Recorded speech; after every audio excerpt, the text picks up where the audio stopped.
Bagaimana kans tim nasional Indonesia U17 untuk bisa lolos ke Piala Asia U17? Gerbong tim nasional Indonesia senior di tangan Coach Sintayong telah meloloskan tim nasional Indonesia menuju Piala Asia. Coach Indra Safri, tim nasional Indonesia U20 juga sudah melangkahkan kaki lolos ke Piala Asia. Bagaimana nasib tim nasional Indonesia U17 di tangan Coach Nova? Selalu menarik membahas tim nasional Indonesia karena memang kita adalah fans tim nasional Indonesia garis keras yang selalu menonton tim nasional Indonesia di segala umur, segala level, baik kalah, seri maupun menang, karena memang menonton tim nasional Indonesia merupakan bagian dari kesenangan kita semuanya. Ya, kita fokus dulu berkaitan dengan tim nasional Indonesia U17 karena memang langkah tim nasional Indonesia agak mengkhawatirkan setelah melihat permainan tim nasional Indonesia U17 saat melawan Kuwait. Secara permainan, akan tetapi secara hasil bisa memenangkan pertandingan melawan Kuwait itu merupakan sesuatu tersendiri karena memang di klub ini, di grup ini maksud saya, yang pasti negara yang paling kuat adalah Australia, terus kemudian ada Kuwait, terus kemudian baru Kepulauan Mariana Utara. Ya, tim nasional Indonesia berhasil menyegel 3 poin di laga perdana. Ini merupakan awal yang baik ya, meskipun di banyak netizen merasa kecewa karena permainan tim nasional Indonesia setelah unggul 1-0 cenderung membuang-buang bola dan tidak memperlihatkan permainan yang apik di dalam pertandingan. Akan tetapi di dalam sepak bola tentu saja harus kita ingat secara permainan harus kita lihat, karena secara permainan bagus maka potensi untuk bisa mendapatkan kemenangan juga bagus. Akan tetapi sepak bola adalah sepak bola yang kadang butuh hanya 1 gol dan bisa mempertahankan permainan selama pertandingan tersebut sehingga bisa mengunci kemenangan di akhir laga yang permainannya belum tentu sempurna, dan itu yang ditunjukkan tim nasional Indonesia U17. Secara hasil ini merupakan awal langkah yang bagus ya. Terus kemudian pertandingan kedua tim nasional Indonesia tentu saja akan melawan Kepulauan Mariana Utara, dan ini sangat menarik. Negara terlemah, jadi di atas kertas tim nasional Indonesia tentu saja akan bisa memenangkan pertandingan ya. Terus kemudian di pertandingan terakhir tim nasional Indonesia akan melawan Australia. Jadi 2 pertandingan ini menarik. Satu, berburu gol, tidak hanya menang melawan Kepulauan Mariana Utara. Yang pertandingan ketiga tentu saja berburu kemenangan dengan segala macam taktik dan strategi yang tepat yang harus dilakukan Coach Nova. Karena secara hitung-hitungan menarik ya, kalau energinya dihabiskan saat melawan Kepulauan Mariana Utara untuk memforsir jumlah gol, taruhlah tim nasional Indonesia bisa menang 20-0 atau 30-0, itu juga tidak ada artinya jika kalah melawan Australia. Ya, ya memang benar dalam hitung-hitungan, ini menarik kita menuju hitung-hitungan. Secara langkah pertama yang harus diamankan Coach Nova tentu saja adalah menjadi juara grup. Ketika menginginkan menjadi juara grup, maka 3 pertandingan harus dituntaskan dengan kemenangan. 9 poin akan mengunci dan akan bisa langsung lolos. Ya, terus kemudian tantangannya tentu saja saat melawan Australia. Jika pertandingan tim nasional Indonesia melawan Australia seri, maka hitung-hitungan untuk menjadi juara grup tentu saja harus ditentukan produktivitas gol.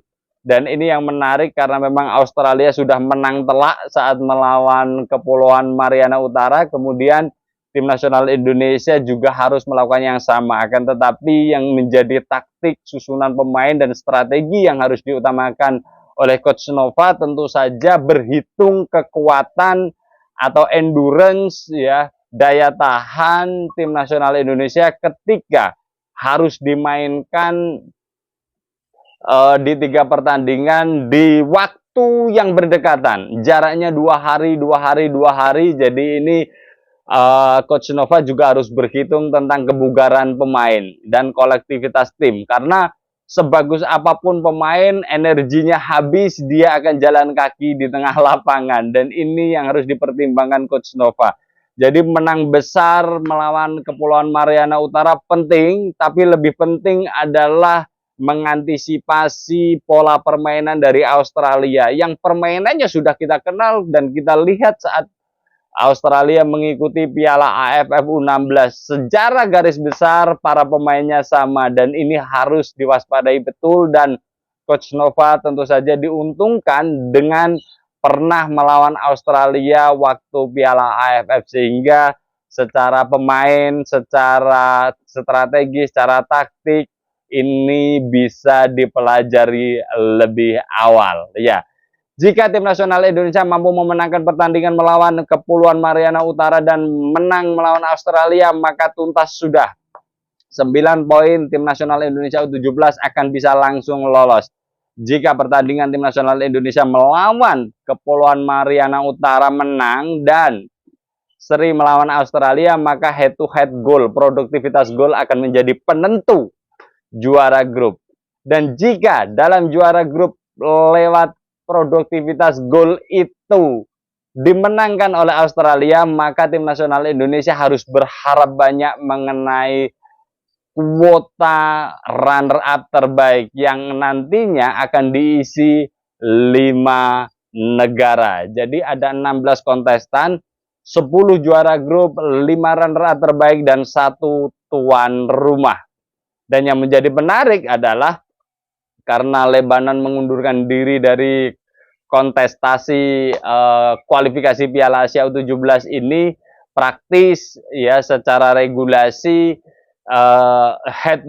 pengumpulan poin berkaitan dengan runner up terbaik ditentukan oleh pertandingan atau pertandingan melawan tim terlemah di grup tidak dihitung. Jadi nilai pertandingan tim nasional Indonesia, asumsinya Kepulauan Mariana Utara adalah negara terlemah atau menjadi juru kunci, maka hasil pertandingannya tidak dihitung. Praktis yang dihitung adalah tim nasional Indonesia melawan Kuwait dan tim nasional Indonesia melawan Australia. Ini menjadi menarik hitung-hitungannya. Jadi melihat kalkulasi ini, peluang tim nasional Indonesia untuk bisa langsung lolos peluangnya sangat besar. Tantangannya jelas saat melawan Australia. Energi, endurance, daya tahan, komposisi pemain yang diturunkan saat melawan Kepulauan Mariana Utara dan melawan Australia harus diperhitungkan betul karena memang jaraknya terlalu dekat dan Coach Nova harus berbagi kekuatan tentu saja. Namun jika memang kekuatannya oke punya secara fisik, energi dan sebagainya, the dream team, tim utama harus selalu main, ya enggak apa-apa. Itu soal cara. Dan Coach Nova dan staf kepelatihan, analis pertandingan itu yang menjadi penentu susunan pemain yang akan diturunkan saat melawan Kepulauan Mariana Utara dan melawan Australia. Yang menjadi menarik, ya semoga saja tidak seri. Ya, dan harapannya Australia akan terjegal dengan Kuwait. Jika Kuwait mampu bermain imbang, tentu saja selesai sudah. Iya, harapan tim nasional Indonesia untuk bisa menjadi juara grup potensinya akan jauh lebih besar. Iya, yang menjadi menarik sebenarnya 5 negara terbaik. Tentu saja per hari ini belum bisa ditentukan siapa saja negara-negaranya, akan tetapi ya secara kekuatan kita bisa lihat negara-negara besar di Asia akan berpotensi jika tidak menjadi juara grup akan menduduki runner up ya. Jadi strategi ini yang harus ditentukan sekali lagi secara regulasi untuk bisa menentukan runner up terbaik. Pertandingan melawan tim terlemah tidak dihitung. Itu yang harus diingat dan dikalkulasikan oleh Coach Nova. Ya, semoga saja tim nasional Indonesia bisa menyusul tim nasional Indonesia senior, Coach Sintayong, dan tim nasional Indonesia U20 Coach Indra, sehingga Coach Nova bisa melengkapi perjalanan tim nasional Indonesia menuju Piala Asia di segala level akan bisa terwujud dan menjadikan Garuda terbang tinggi di semua level. Menarik untuk kita nantikan hasil pertandingan tim nasional Indonesia melawan Kepulauan Mariana Utara dan tim nasional Indonesia melawan Australia. Semoga saja tim nasional Indonesia diberikan kelancaran, dan harapan kita semuanya tim nasional Indonesia lolos ke Piala Asia U17. Bersama saya Setia Uban, thanks for watching.